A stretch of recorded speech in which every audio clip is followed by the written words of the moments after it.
สวัสดีท่านผู้ชมที่เคารพนำท่านผู้ชมมาติดตามข่าวกีฬามาเริ่มที่คณะนักกีฬาเตะบอลเยาวชนลาวรุ่นอายุบ่เกิน11ปีสโมสร RNS Academy สุดขั้วแชมป์เตะบอลเยาวชนรายการพิสกับ2024ที่นครเซินยางแขวงเลียวนิงสาธารณรัฐประชาชนจีนเดินทางกลับถึงสปป.ลาวแล้วในตอนค่ำวันที่19สิงหาคมผ่านมานำโดยท่านคอนสวรรค์สิทธิไทยรองประธานสหพันธ์บานเตะนครหลวงเวียงจันทน์ท่านกรุณาสุวรรณเมธีประธานสโมสร RNS Academy โดยมีผู้ปกครองนักกีฬาพร้อมด้วยแฟนบานจำนวนหนึ่งมาร่วมต้อนรับและแสดงความยินดีอย่างอบอุ่นคณะนักกีฬาสุดนี้มีทั้งหมด17คนได้เดินทางไปร่วมแข่งขันเมื่อวันที่11สิงหาคมผ่านมาตลอดการแข่งขัน7วันนักกีฬาได้บทเรียนและประสบการณ์หลายอย่างเพื่อนำมาพัฒนาตนเองต่อไปที่สำคัญคณะนักกีฬาสุดนี้สามารถบรรลุคาดหมายคว้าแชมป์มาครองอย่างสง่างามโดยผลงานชนะ7นัดรวดตั้งแต่รอบทมิตรจนถึงรอบชิงชนะเลิศยิง43ประตูเสียเพียง3ประตูนักกีฬาภายในทีมได้รับรางวัลนักเตะดีเด่น7คนจาก7นัดการไปร่วมในครั้งนี้เนาะจึงข้าพเจ้าได้สัมภาษณ์ก่อนเดินทางแล้วว่าข้าพเจ้าได้คาดหวังในเบื้องต้นเนาะของเขาในรอบ4ทีมแต่เมื่อการแข่งขันไปแล้วเนาะก็ถือว่าเฮาเฮ็ดได้เกินคาดเนาะได้เกินคาดเฮาได้ชนะเลิศในรุ่นอายุ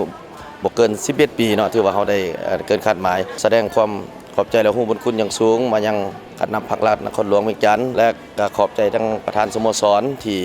เพิ่นมีเงินไขและมีเหือแห้งที่เข้ามาร่วมในโครงการสร้างนักกีฬาตัวแบบของนครหลวงเวียงจันทน์เฮาหันเนาะแล้วเพิ่นก็ได้ใช้ทุนฮ้อนมหาศาลในการเข้าร่วมในครั้งนี้เนาะแล้วเฮาก็ได้รับผลสำเร็จนะและก็ขอบใจยังผู้ให้การสนับสนุนและพ่อแม่ผู้ปกครองตลอดฮอดสื่อมวลชนเนาะแล้วก็พ่อแม่ประชาชนในขอบเขตทั่วประเทศเนาะที่ได้ส้มได้เชียร์และให้กำลังใจลูกหลานเนาะถือว่าเกินเป้าแหละเพราะว่าเฮาก่อนไปเฮาก็ตั้งไว้แต่รอบ4ทีมเนาะแต่มาเฮานี่เฮาก็เฮ็ดได้ก็ขอบใจ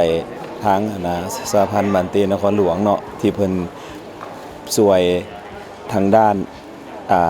ภาครัฐช่วยด้านเอกสารเอื้ออำนวยความสะดวกทุกสิ่งทุกอย่างให้กับทางสโมสรเฮาเนาะในการเดินทางไปแข่งขันทีมเฮานี่เนาะ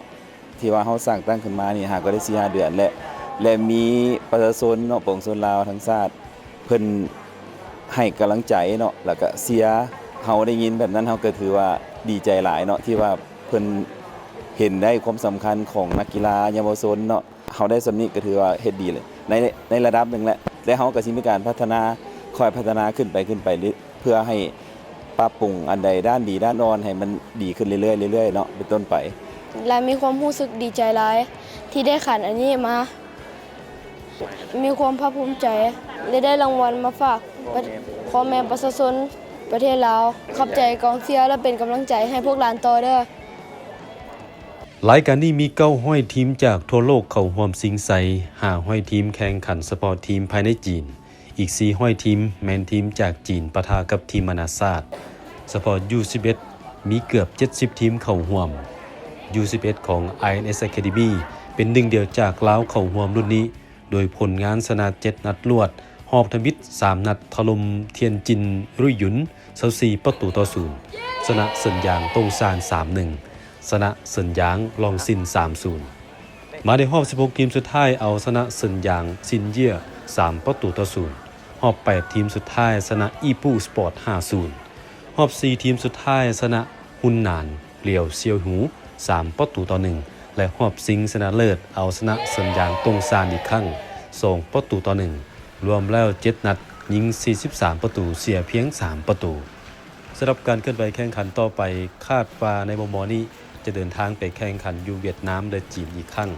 โดยสามารถติดตามการเคลื่อนไหวของสโมสรได้ที่ Facebook RNS Academy